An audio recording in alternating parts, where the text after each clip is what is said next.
Halo teman-teman, selamat datang di podcast Manajemen Humas Ilmu Komunikasi Fakultas Ilmu Sosial dan Ilmu Politik Universitas Samratulangi yang ada di Manado. Kali ini kita bakalan bahas satu isu yang lagi booming banget di Manado akhir-akhir ini. Pasti kalian penasaran kan? Oke, jadi sebelum itu mari kita kenalin 4 narasumber hebat yang akan berdiskusi bersama kita di sepanjang beberapa waktu berjalan ini. Dan sebelumnya kenalin, aku Charlie Ponombar. Saya Victor Daryanto. Saya Rizky Orang. Hai, saya Clara Liu. Dan saya Bintang Pusat. Oke, itulah dia keempat narasumber kita di siang hari ini untuk membahas podcast. Yang kali ini yang akan kita bahas adalah tentang kebakaran yang ada di Mega Mall Manado. Oke, sebelum kita masuk ke topik yang lagi hangat ini, perlu kita tahu apa sih itu humas. Jadi sebenarnya humas itu adalah orang yang bekerja untuk suatu instansi atau suatu perusahaan yang simpelnya mereka tuh membangun citra dari instansi atau perusahaan tersebut agar supaya itu dikenal baik oleh masyarakat, agar supaya bukan hanya dikenal baik tapi dikenal luas oleh masyarakat atau orang yang menjadi pusat mereka, orang yang menjadi dia yang mengenal mereka.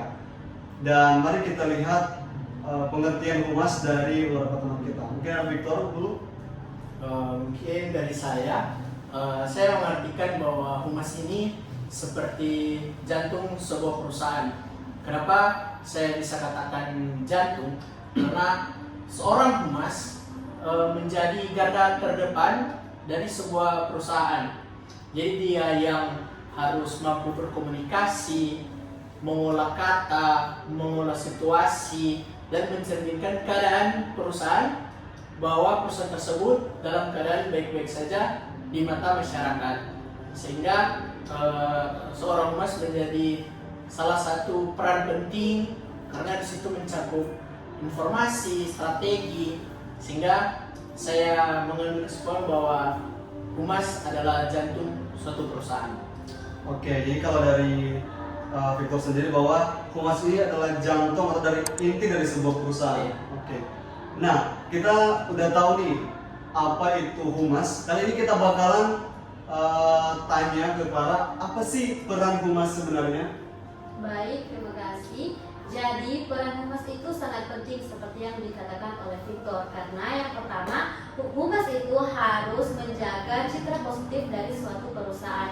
Jadi humas itu harus membangun reputasi perusahaan yang dia tempati, baik itu instansinya ataupun organisasi yang dia tempati. Juga humas memiliki peran yaitu menyampaikan informasi. Jadi humas di sini harus menyebarkan informasi kepada halayak agar informasi yang disampaikan itu dapat diterima oleh publik. Dan juga humas berperan untuk menjalin hubungan yang baik dengan publiknya. Jadi dia menjaga komunikasi antar perusahaan dan publik. Dan juga humas ini berperan untuk menangani krisis yang ada. Jadi ketika terjadi suatu masalah atau adanya isu negatif terhadap perusahaannya, humas ini yang bekerja untuk mengelola citra positif atau menangani kasus yang ada.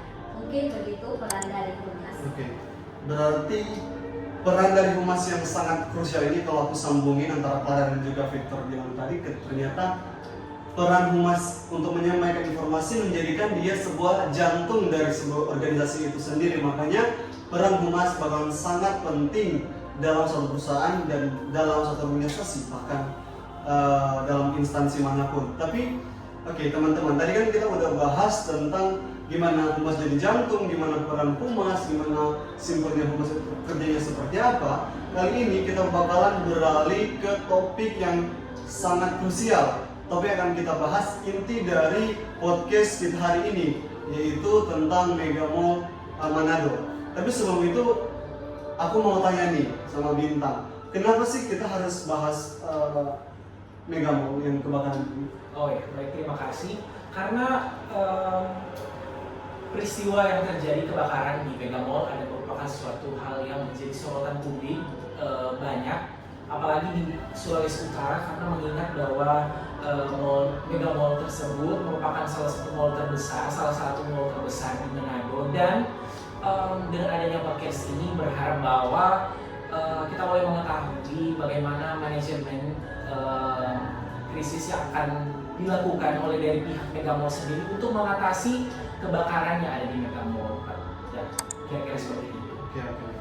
Berarti di sini inti dari apa yang Bintang bilang bahwa kita bakalan meneliti, kita bakalan melihat bagaimana Mega Mall sendiri, humasnya, manajemen krisisnya itu bagaimana ketika mereka melihat suatu insiden yang terjadi pada perusahaan mereka. Iya.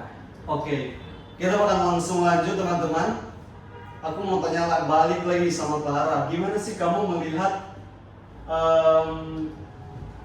apa yang terjadi di Mega Mall yang terjadi beberapa waktu lalu? Baik, terima kasih. Kalau saya melihat kasus kebakaran yang terjadi di Mega Mall itu informasinya menyebar sangat cepat. Bahkan saya yang tidak stay di Manado saja, pas terjadinya kebakaran langsung tahu. Karena siapa? Karena itu sangat viral di media sosial, baik di Facebook, Instagram, bahkan TikTok. Banyak kalangan-kalangan pengguna medsos ini melakukan siaran langsung. Jadi saya langsung shock di situ, kayak ternyata di Manado Mega Mall tempat saya pergi berbelanja healing terjadi kebakaran. Dan di sini pentingnya manajemen humas untuk mengelola kasus ini, karena ketika dari pihak Mega Mall terlambat untuk mengelola, memberikan penjelasan secara resmi, maka akan banyak muncul rumor atau kepanikan bagi masyarakat yang ada, karena mereka sudah mengkonsumsi terlebih dahulu informasi yang ada di media sosial. Mungkin begitu. Oke, berarti kalau yang aku tangkap dari apa yang Clara bilang tadi, berarti di sana tuh ada percepatan informasi ya. Jadi kata kuncinya berarti komunikasi yang cepat itu sepenting itu. Iya, komunikasi yang cepat itu sangat penting, dan bagaimana humas itu mengelola manajemen krisis yang ada. Jadi karena masyarakat itu kan ingin cepat tahu apakah ada korban atau apa penyebab dari kebakaran itu sampai bisa terjadi dan bagaimana penanganannya. Oke, berarti di situ ada persoalan informasi dan kata kuncinya yaitu komunikasi yang sangat cepat. Oke, kali ini aku mau nanya sama Victor dulu nih. Kalau dilihat dari media sosial itu, gimana caranya kamu melihat kasus yang terjadi di Mega Mall beberapa waktu lalu? Oke, baik. Saya di sini sebagai pengguna media sosial kesehariannya. Saya melihat pada pasca kejadian memang benar yang dikatakan saudari Lala, bahwa informasinya begitu cepat tersebar dan sangat luas. Bahkan seorang Lala saja yang tidak stay di Manado bisa begitu cepat mendapatkan informasi. Namun saya sedikit melihat celah bahwa tidak semua orang membagikan informasi secara fakta, sehingga begitu pasca kejadian ada beberapa orang hanya menulis status di Facebook Mega Mall kebakaran, tapi tidak disertai bukti. Sehingga pada situasi ini seorang humas wajib membuat semacam klarifikasi atau pernyataan resmi, sehingga informasi yang simpang siur di masyarakat itu bisa langsung dikorelasi dan divalidasi oleh pihak manajemen Mega Mall itu sendiri. Oke, berarti yang Victor maksud di sini bahwa harus ada pernyataan resmi klarifikasi dari pihak Mega Mall. Contohnya itu seperti apa sih kalau boleh tahu? Nah, untuk contoh, puji Tuhan memang waktu pas kejadian beberapa orang-orang yang berada di tempat kejadian langsung melakukan live streaming, dan juga selang beberapa menit kejadian itu dari pihak manajemen Mega Mall langsung membuat status atau semacam pernyataan sementara di media sosial yang mereka punya, mereka mengucapkan terima kasih ucapan terima kasih banyak atas bantuan yang partisipasi bantuan-bantuan yang telah meredakan api. Dan di situ menjadi terukur bahwa oh benar bahwa memang Mega Mall terjadi kebakaran. Nah, hal-hal seperti inilah yang wajib seorang humas lakukan. Itu juga masuk juga di peran humas, dan sehingga tidak terjadi kegaduhan, tidak hanya semata-mata ini isu atau ini tragedi ini hanya hoax, hanya memancing amarah atau hanya memancing keprihatinan. Namun dengan adanya tindakan yang cepat dan tepat, sehingga orang mampu melihat bahwa pihak manajemen pun melakukan tugasnya dengan sebagai mestinya. Yes. Oke, itu contoh yang telah kita berikan yang terjadi di lapangan. Iya. Oke. Nah, tadi kan kita sudah bahas tentang gempa terjadi di lapangan, bagaimana mereka menangani kasus ini dan bagaimana ini dilihat dalam media sosial yang luas. Nah, kali ini aku mau tanya sama Rizky, dalam manajemen humas sendiri strategi apa sih yang biasanya harus digunakan saat krisis seperti ini, Rizky? Seperti yang dijelaskan oleh teman-teman saya, rekan-rekan saya. Yang pertama tentu ada respon yang cepat. Kedua mungkin transparansi informasi, di mana kita itu jangan menutup-nutupi fakta karena itu bisa membuat kepercayaan publik lebih. Nah, selain itu pihak humas juga harus menunjukkan empati kepada masyarakat yang mungkin terdampak dalam kejadian tersebut. Berarti dari pihak Megamas sendiri atau dalam kasus ini Megamas sendiri, pihak manajemen nggak hanya cuma soal mementingkan reputasinya sendiri ya, tetapi mereka juga ya nggak hanya menjaga nama baik perusahaan. Ya, betul sekali saudara Cari. Humas itu bukan hanya soal citra, tapi juga membangun kepercayaan publik. Jadi nggak cuma membangun citra, setiap hari membangun citra, melihat pada masyarakat bahwa mereka itu baik, tapi mereka juga dengan cara itu mereka membangun kepercayaan publik. Oh, kenapa sih publik harus percaya sama kami? Karena kami telah melakukan beberapa hal ini. Oke, kali ini kita bakalan tanya sama Bintang. Jadi teman-teman, ternyata pada hari kejadian itu, pada saat kita lihat terjadi kebakaran di Mega Mall, ada teman kita yang di TKP atau tempat kejadian perkara. Jadi bagaimana kejadiannya berlangsung seperti yang Bintang lihat? Oh iya, di keadaan pada waktu saat itu saya berada di sana cukup ricuh karena asap yang begitu tebal sehingga menutupi mall dari Mega Mall sendiri. Lalu keadaan juga karena Mega Mall sendiri listriknya dimatikan sehingga mungkin dari pihak dari kebakarannya itu tidak merambat begitu ke tempat lain.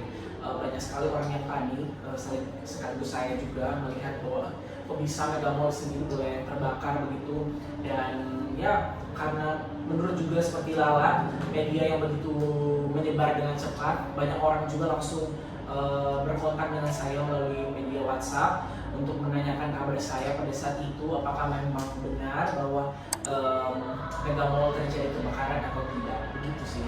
Oke. Jadi ketika kamu datang, pada saat kamu melihat juga di tempat kejadian, bagaimana kamu melihat apakah informasi dari pihak terkait atau pihak-pihak yang bertanggung jawab itu sudah cukup?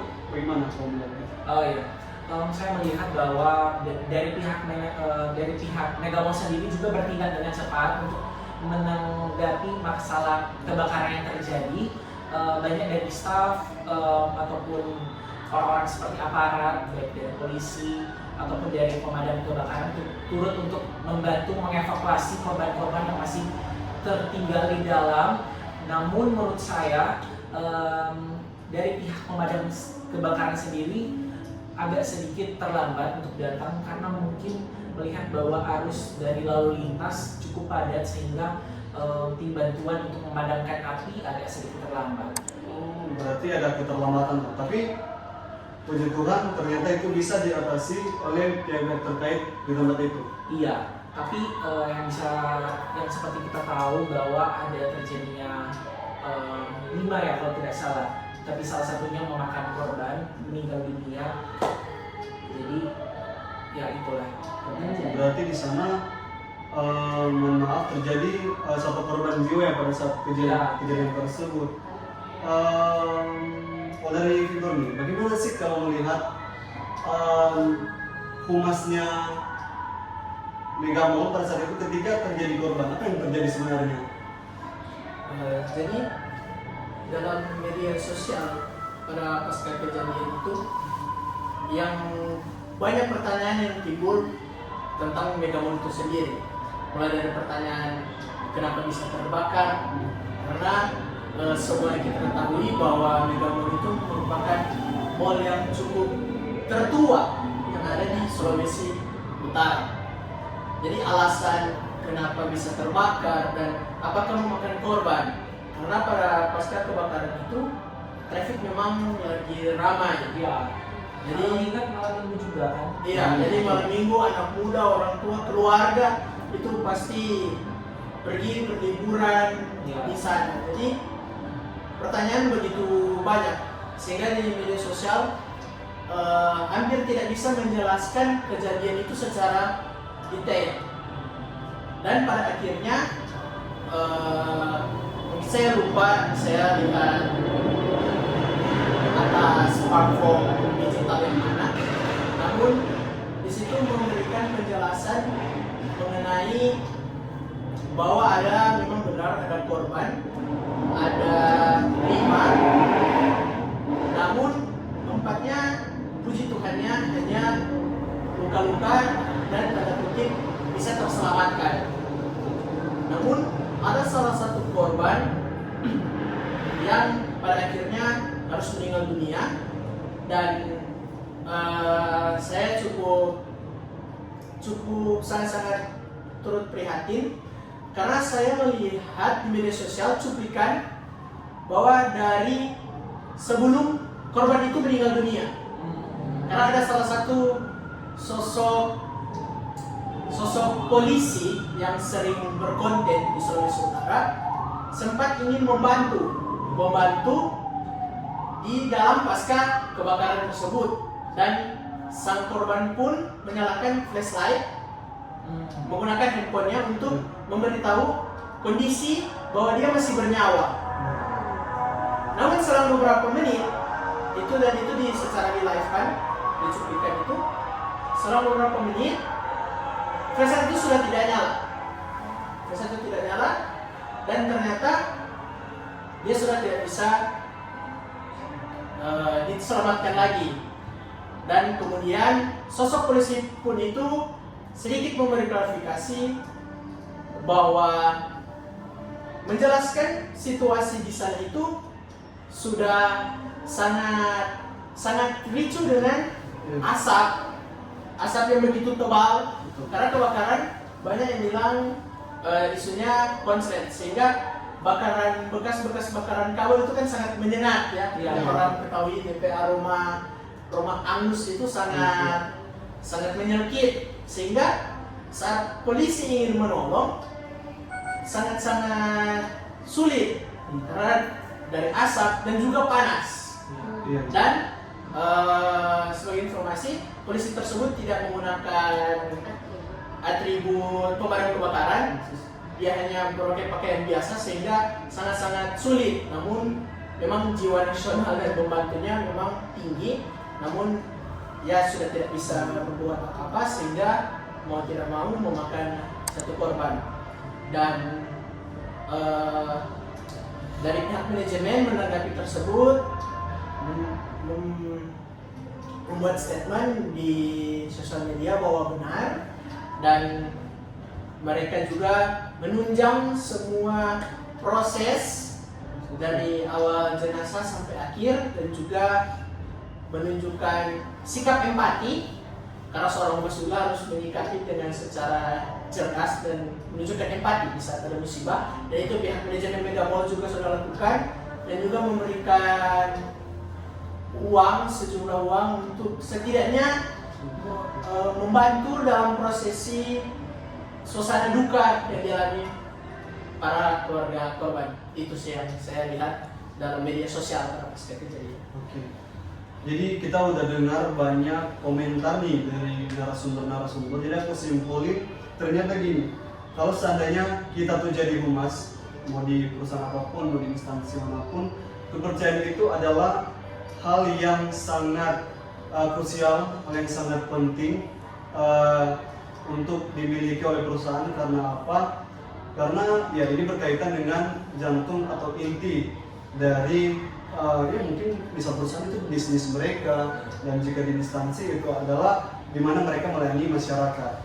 Nah, karena misalnya kejadian-kejadian seperti kebakaran ini kan bisa memicu ketidakpercayaan masyarakat terhadap tata kelola Mega Mall misalnya. Ini menjadi pesan bagi mungkin kita ke depan yang akan membuat suatu bisnis misalnya, dan akan ada humas yang pasti di dalamnya yang akan bekerja, bahwa kita harus melihat, kita harus memiliki manajemen resiko yang baik agar supaya setidaknya kita bisa meminimalisir kejadian-kejadian yang merugikan kita sendiri, ataupun bahkan ketika kita menjadi orang yang bekerja di pemerintahan. Kita harus melihat bagaimana kita memanajemenisasi proses-proses yang terjadi ketika kita bekerja, dan pada akhirnya ketika kita mendapatkan kepercayaan tersebut, kita bisa memakainya untuk pekerjaan dan untuk hal-hal yang lebih baik lagi. Oke, mungkin dari teman-teman ada pesan untuk beberapa praktisi humas ke depan yang nanti bakalan menjadi seorang humas? Ada? Mungkin dari Clara sendiri? Mungkin pesan saya ketika Anda menjadi seorang praktisi humas, Anda harus cerdas dalam meminimalisir krisis-krisis yang ada di perusahaan Anda, dan Anda harus profesional terhadap pekerjaan. Mungkin sekian dari saya. Oke, teman-teman. Tadi kan kita udah dengar pesan dari Clara. Kali ini kita bakal dengar pesan dari Victor. Oke, baik. Singkat saja, pesan bagi kita semua yang akan melanjutkan dunia dalam humas. Saya harap kita semua di sini menjadi seorang humas tidak hanya menyampaikan pesan, tetapi memiliki strategi dan cara kita masing-masing, menurut style kita masing-masing, untuk mengelola situasi dan mengelola kata-kata di depan publik, sehingga bukan untuk menyembunyikan masalah atau sesuatu yang terjadi, tetapi kita memilih kata-kata yang tepat sehingga kita mampu membuat respon dengan cepat dan tepat. Itu saja sih pesan terakhir dari saya. Iya, baik, terima kasih Victor. Dan itu sekaligus menutup diskusi kita di hari ini, dan sangat luar biasa bagi keempat narasumber yang boleh memberikan diskusi kita pada hari ini. Untuk yang terakhir mungkin ya, kita harus melakukan pekerjaan kita dengan baik tentunya ke depannya, karena tidak ada pekerjaan yang mudah, tetapi pekerjaan tidak akan ada yang susah untuk dilakukan bersama-sama. Dan mungkin sampai di sini saja podcast kita pada hari ini. Terima kasih untuk semua yang sudah menonton. Dadah. Kami turut berbelasungkawa atas musibah yang terjadi di kawasan Mega Mall, terutama di Mega Mall terjadi kebakaran, dan kami juga mengucapkan turut berduka cita atas korban yang meninggal pasca kebakaran di Mega Mall. Sekiranya keluarga diberikan ketabahan, kekuatan, dan kami juga berdoa semoga pihak Mega Mall bisa kembali beroperasional seperti dulu kala.